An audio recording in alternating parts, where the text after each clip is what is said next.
सोलापूर जिल्ह्यातील तळे हिपरगा गावात एक धक्कादायक घटना घडली आहे. प्रेमविवाह करून अवघ्या 1 वर्षातच संसारात आलेल्या तणावातून एका तरुणाने आत्महत्या केल्याची घटना समोर आली आहे.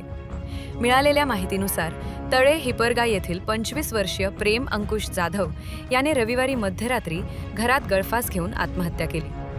आत्महत्या करण्यापूर्वी त्याने पत्नीला ऑडिओ संदेश पाठवल्याचेही समोर आले आहे.